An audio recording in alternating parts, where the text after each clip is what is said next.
Next, let's discuss about another type of capacitor, that is parallel plate capacitor. So what do you mean by parallel plate capacitor? As the name indicates, parallel plate capacitor consists of two metallic plates and they are kept parallel to each other. And we usually give charges to first plate and second plate is earthed like this. This is the usual way.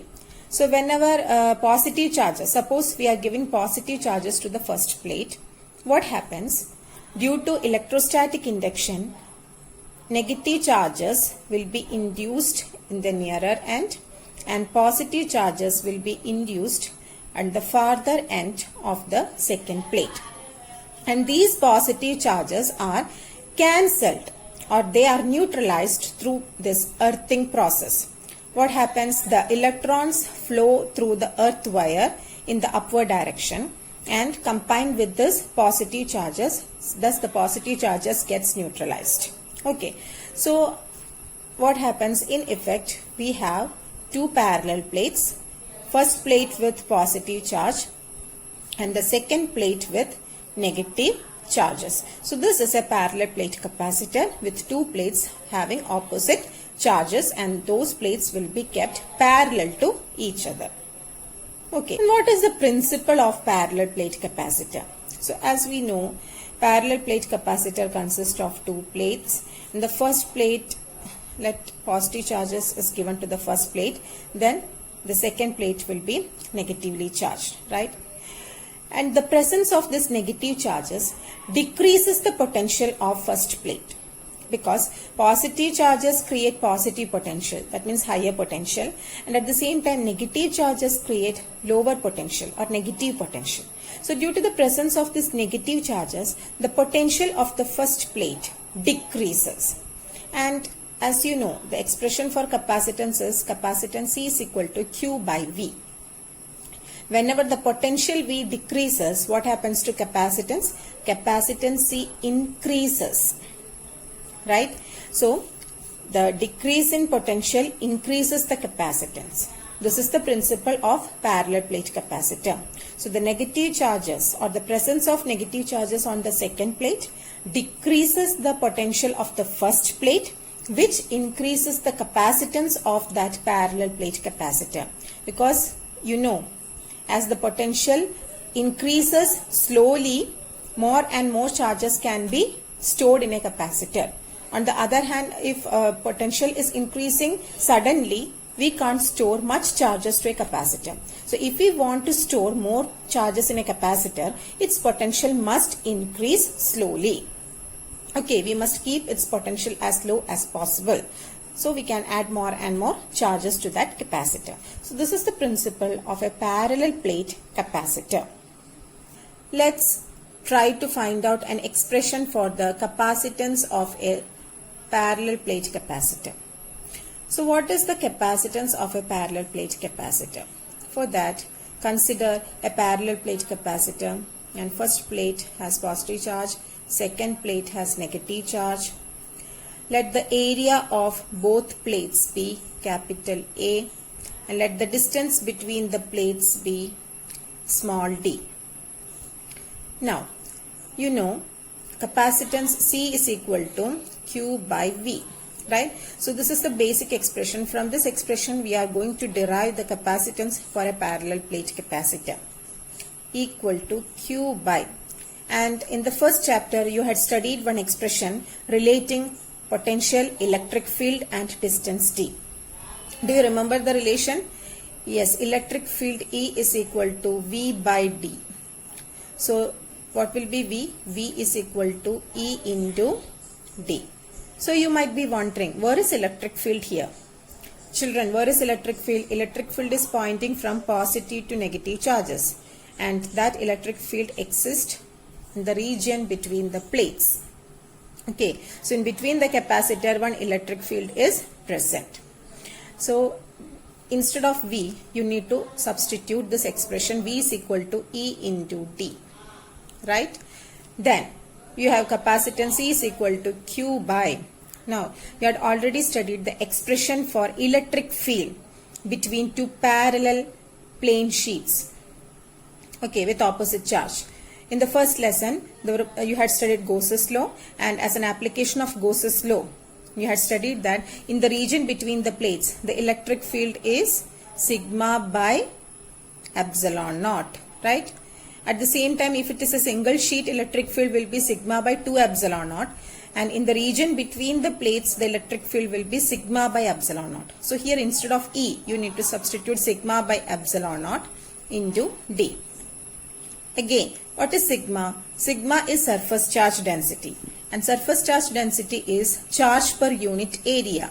So sigma is equal to charge Q per unit area A. A is the area of the plates. So area is A. So instead of sigma, you need to substitute Q by A. So you have Q by, what is sigma? Q by A epsilon naught into D. So here you have Q, here you have Q, it will cancel. And what is left? You have C is equal to capacitance, C is equal to epsilon naught into A by D. So this is very important expression. This is the formula to find out capacitance of a parallel plate capacitor. C equal to epsilon naught A by D. Here we have substituted epsilon naught. Why? Because the medium between the plates is air. Okay, so let the capacitance be C0. Z0 denotes the capacitance if air is there in between the plates. We can insert some other medium, dielectric medium in between the plates. Then the capacitance will change. There is a slight modification in this equation that we can discuss in the next slide. Okay, so this is the capacitance of a parallel plate capacitor with air in between the plates, epsilon naught A by D. A is the area and D is the distance between the plates. And from this equation, it is very clear that the capacitance C naught is directly proportional to A and it is inversely proportional to D. That means when area increases, it can store more and more charge and capacitance increases. When distance decreases, that means as the plates come closer, the capacitance increases. Okay. So children, we had studied an expression for capacitance of a parallel plate capacitor if air is in between the plates. Now when we introduce a dielectric in between the plates, what happens to capacitance? And this expression will also change. So when a dielectric medium is introduced between the plates, then the capacitance can be denoted by Cm. That means capacitance when a medium is introduced as epsilon naught K into A by D. When a dielectric medium is introduced in between the plates, then capacitance is denoted by Cm and the expression is changed by epsilon naught K into A by D, where K is the dielectric constant of that respective medium. And when you compare equation 1 and equation 2, you will get a relation like this. Cm or capacitance in a medium is equal to K into capacitance in air. When you compare equation 1 and 2, you will get this relation Cm is equal to K into C naught. Okay, so from this you will get K is equal to Cm by C naught. So this is a relationship between capacitance when a dielectric medium is introduced and when the dielectric medium is not there in between the plates of a capacitor. Again, from this relation it is very clear, when a dielectric medium is introduced, the capacitance of that parallel plate capacitor increased by a factor K, because capacitance when a medium is introduced is equal to K times that of capacitance in free space. Okay, so when a dielectric medium is introduced between the plates of a parallel plate capacitor, what happens? The capacitance will increase. In the previous slide, we saw this relation K is equal to Cm by C naught. This K is also denoted by epsilon naught R, epsilon R, that is relative permittivity. And we had studied an expression for relative permittivity as permittivity in medium by permittivity in free space. And also we had studied another expression for K or epsilon R as force in free space by force in medium. So this K has different relations like Cm by C naught or epsilon m by epsilon naught or F naught by Fm. And this K is also denoted by epsilon R. So you must be aware of all this relationship. Okay. So that's all about capacitor and capacitance, my dear children. With this I am concluding my session. Notes of the topic and the YouTube video have been uploaded. Please do watch the YouTube video so that the concepts will be much more clear to you. There will be a small test followed by all the sessions. Attend the test and post me the answers quickly. We will meet in the next session. Till then, take care. Stay home, stay safe, keep learning. Thank you.